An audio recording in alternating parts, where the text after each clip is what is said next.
Greetings, folks. Korggan here. As everyone knows, I use this YouTube channel to upload my video game footage from various games. I never gave this channel quite any effort until recently, where I found that I've been interested in uploading my thoughts on gaming in general. I'll continue uploading random footage here and there for those who enjoy that stuff. But I'm thinking about sharing more and more about how I feel about games in general, and today's topic is about coping. And everyone knows that I'm a huge fan of coping. Anyway, so when was the last time you enjoyed playing a video game? I frankly haven't enjoyed games like I used to in a very long time. Ever since my World of Warcraft guild in Classic WoW exploded overnight, and the guildmaster ran away with the guild bank in 2019, I haven't fully recovered. Do you guys remember the good old days of gaming during COVID? Classic WoW had just released, and it was work from home until further notice. It was just sitting at home and raiding for 2 straight years. Get up, get your bathrobe on, brush your teeth, eat some breakfast, and plaster yourself in that gaming chair for the next 6 hours. Good times. Anyway, so after my WoW guild exploded, I ended up finishing the last raid tier in Nax Ramus with my new guild, and then things were kinda not the same anymore. Don't get me wrong, we were still having fun hanging out, checking damage meters and min-maxing gear, looking at third-party sites, and watching it all come together. But it never quite felt the same as it did with my first raiding guild. The camaraderie, the collaboration with guildies, hanging out in Discord till late nights and doing stupid shit, all of that was suddenly gone. It was the same kind of hollowness after I stopped playing Dota and Heroes of Newerth, aka Han, regularly with my old MOBA stacks. Even now, sometimes I'll just go and look at some of my old WoW screenshots that have survived and old videos in my channel, and remember the good old days of video gaming when video gaming was genuinely blissful. Now, before we delve any further into this topic, let's take a step back and clarify what enjoying a game means. Basically, whether you are playing a game to clear some difficult content or you're simply playing something mindlessly for fun, the activity is not stressful and genuinely gets you that sweet dopamine to the point where you look forward to playing games during the off hours. That's how simple it is. When I was a kid, I remember finishing homework early so I could sit on the Super Nintendo and play Mario. That was my mother's rule regarding video gaming time. My brother and I finished Mario multiple times and played other games as we grew older. We went from playing games on old consoles like Atari and Sega, and gradually leveled up to PC games. StarCraft, Warcraft, Age of Empires, the whole 9 yards. We used to go to these old video rental stores and picked out pirated copies of games that were selling under $1 per CD. Man, those years were something else. Anyways, gaming was insanely fun, especially with my brother. He doesn't play anymore. And then there was gaming during college. We had a lounge and we would sit there and play Halo and Call of Duty all day. Some of us would play Heroes of Newerth, a mobile game from 2 decades ago that was modeled after Dota 1. Fascinating game that was the precursor to my 16,000 hours of Dota 2. Killed too soon by the incompetence of S2 Games. Thanks, Malekith, you piece of shit. So those were the days when video games were fun, and I would genuinely look forward to gaming, as well as spend a disgusting amount of time sitting down and staring at the screen. For me, at some random point of time after Classic WoW, I had stopped enjoying video games and started using games as a coping mechanism. I'm 35 now, COVID's over, and it's back to the office, at least where I live, and I have a kid and a wife now to take care of.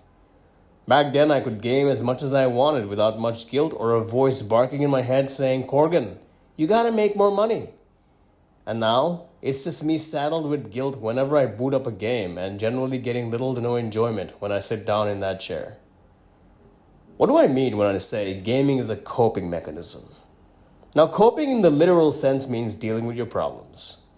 As a word that is weaponized in various online forum boards on the internet, it means you're not going to change your mind on a topic, and the people you are arguing against can go straight to fucking hell. So when I say that I use video games to cope, I am implying that I turn to video games to deal with the fallout of whatever is happening IRL, whether it's WoW guilds imploding or IRL responsibilities weighing me down. Let's look at what video games are trending in my play history over the last few years. Yes, I played WoW on and off and even leveled a Dwarf Warrior all the way to 60 in Hardcore earlier this year. What is Hardcore, you say? Well, it's WoW Classic, but in Iron Man mode, where you try to get a character all the way to 60 without dying once. If you've ever played WoW, you know how fucking difficult that feat is, much less attempting and completing that on a Dwarf Warrior. What made it infinitely trickier is the fact that I have power cuts and internet drops sporadically to the point where it is completely unpredictable when I will lose connection. So you can see how this can become an issue when playing multiplayer games. But the severity of the problem is compounded when attempting an Iron Man mode challenge. It was a brutal 4.5 months of gaming, trying to get in playtime while poorly estimating when power cuts and internet disconnects would happen semi-successfully. I remember so many instances where I almost died. Having a partner for some parts of the journey helped, but the close calls were too many. Finally, when we marched to Ironforge and hit level 16 next to King Magni Bronzebeard, it was fucking glorious. But that moment was peppered with some PTSD that stays with me even now, months since I accomplished that feat. PTSD from so many close calls and near deaths. And you start to wonder, was all that headache worth it? Hell yes, the adrenaline rush was definitely worth it, but why did I start this near impossible task, made all the more impossible by technical difficulties from my end? Well, you see guys, I now know why. I was basically coping. Nowadays, gaming time is extremely limited. This is probably one of the contributing factors to why I am more selective about what games I play, since I have less time to dedicate to it.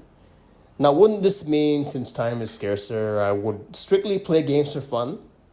Well, in reality, I just spent the last 2 or more years playing some games that weren't necessarily fun to play, in the mindless fun kind of way, despite being classic games. Moreover, I approach these games with an objective in mind, to complete them like I would complete schoolwork. Even games with dwarves in them, especially Warhammer dwarves. I recently went out and completed a campaign run for Total War Warhammer 2 with the Dawi on Legendary difficulty, as well as Total War Warhammer 1 with the Dawi on Legendary difficulty. The question again is, where does this need to treat video games like work come from? Why am I trying to get a classical education of video games and video game history by finishing cult classics? Why am I forcing myself to play these tactics games at the hardest difficulty? I'm positive that some people genuinely have fun doing this, but I am not among them. Nor am I some kind of achievement hunter that needs to get every single achievement in the game.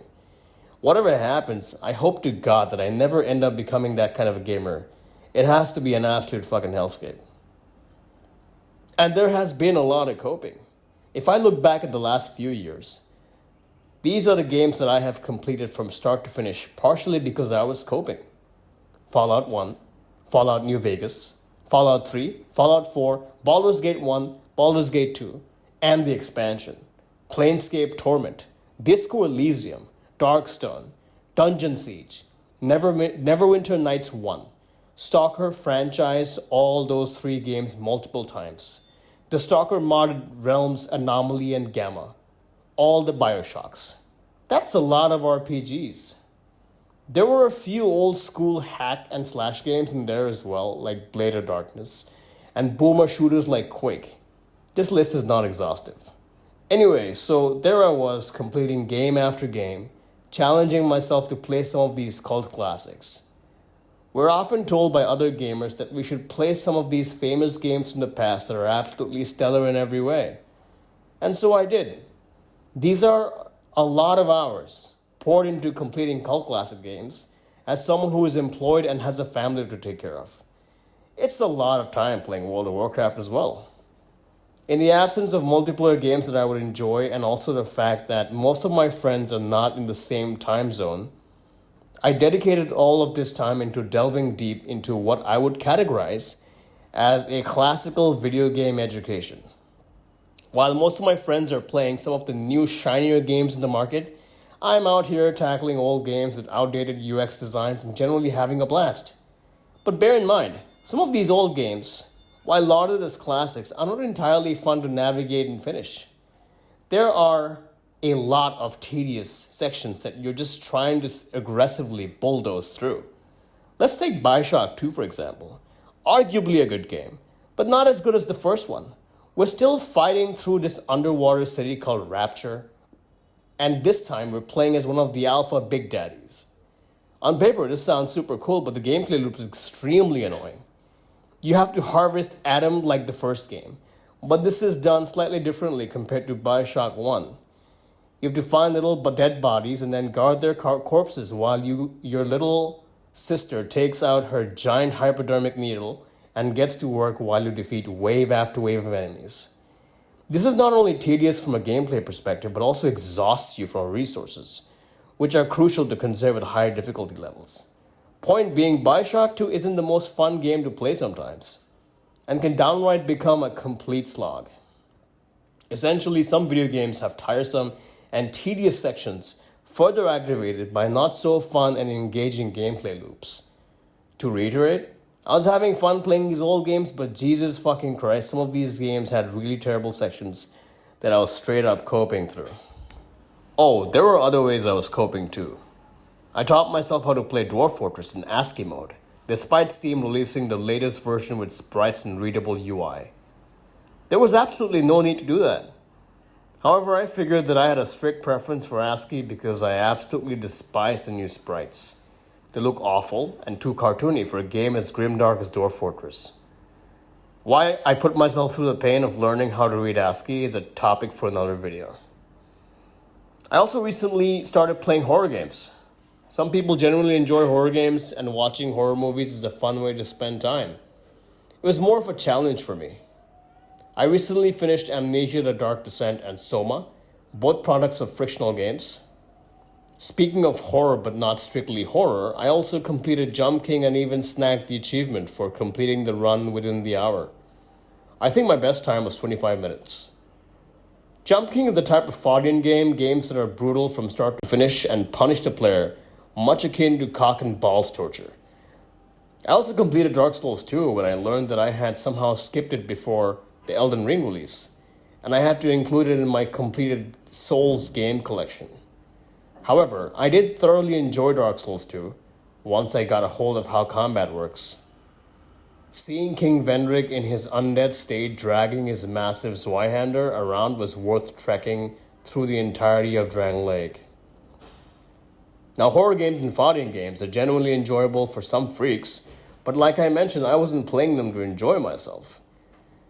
Amnesia, TDD, and Soma are both great stories, but you can watch a long play on YouTube or watch a game review to separate the story from the horror, and create an artificial wall of protection by watching someone else scream their way through a horror game, while you just sit invulnerable in your little cocoon of protection by being a viewer.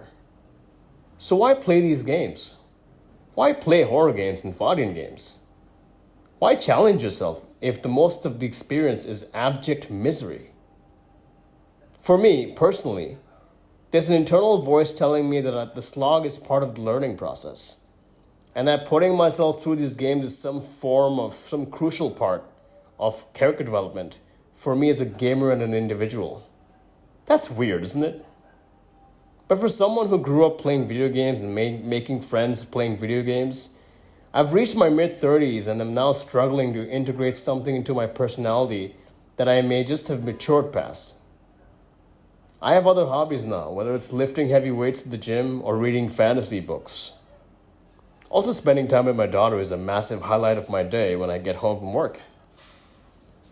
If I had to list some of the reasons why I cope with games, I guess some of these following points would be a good summary. Number 1.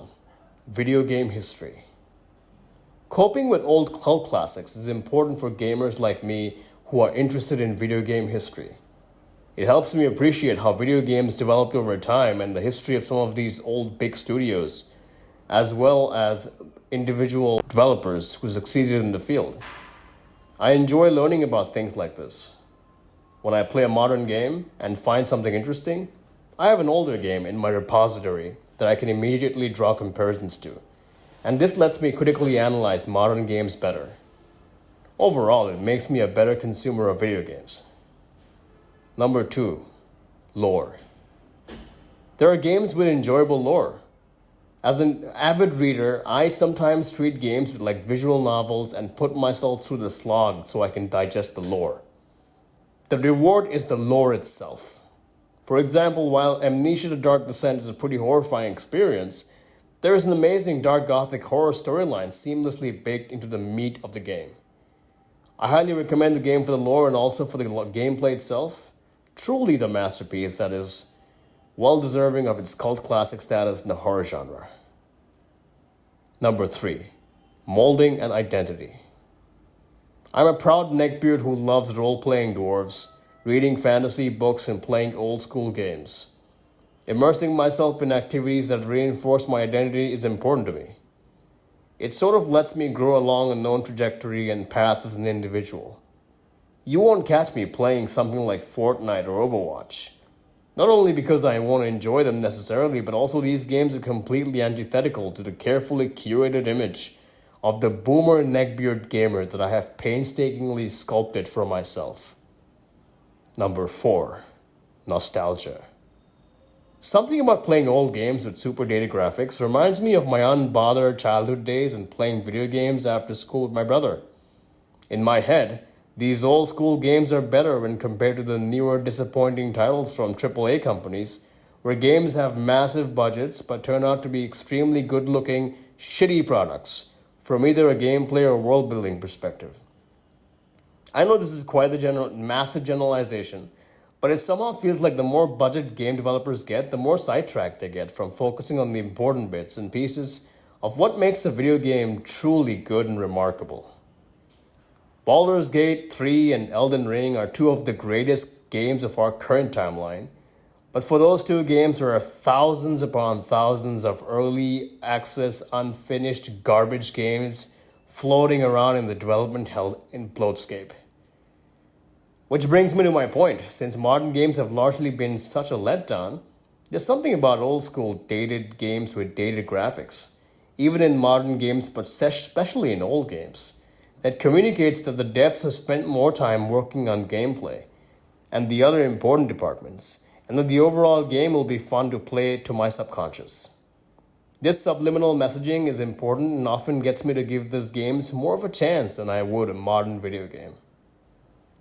Number 5. Achievement hunting. There's an aspect of achievement hunting in playing old games. I am not a huge fanatic in this department, but completing games is definitely something that I enjoy doing and snagging what achievements I can along the way. I mentioned getting that Dowie Legendary Victory achievement in Total War Warhammer 1 and 2, but there are a lot of examples like this. Anyway, all these points sort of summarize why I cope with video games and why I choose to sometimes play games that I don't necessarily enjoy. There is a major caveat though. Coping can be productive, like I just underlined, and you get to learn a few things. But it can definitely absolutely devolve into a truly one-sided relationship where you spend a long time coping and playing these games and getting nothing in return. The gamer who is coping must be careful, vigilant, and self-aware when playing video games as a hobby. When you return home from work in a 2-hour commute, why are you booting up certain game? Are you coping and turning to whatever you are playing to punish yourself? Or is it going to be a productive session of gaming where you get what you want out of it in the end, which is basically a momentary escape from reality and a bit of fun? One must safeguard against an obsessive-compulsive streak to cope for the sake of coping. There is an underlying element of unhappiness that can be catastrophic if left unchecked in the long run. It can leave you angry, irate, and worse off, mentally messed up when you turn that computer screen off. Coping as a means to an end is justifiable, but coping in and of itself can drag you down into some sort of funky Alice in Wonderland rabbit hole that there is no escape from. I hope this poorly structured rambling is relatable to the few who follow this dead channel. I truly think that this video is an exercise in self-awareness and self-analysis, hoping to use it as a window to engage with the unhappy bits and pieces of myself that use games for self-flagellation. I hope that I do get better and stop coping. However, having said that, there is an unplayed version of Morrowind sitting in my Steam library, and Amnesia the Bunker sitting in my wishlist currently on sale. However enjoyable these games are, I know getting into them is going to be pure cope. It's that internal voice whispering in my ear, goading me into that cope trap. At the time I wrote this script, I hadn't touched Amnesia the Bunker. As of now, a few months after I wrote this script, I've already finished the bunker twice, and holy shit was it an absolute messed up experience. Really fun game though. Highly recommend it. Go check it out, guys. In the end, all I want is just coping to come to a bloody end. Thanks for watching.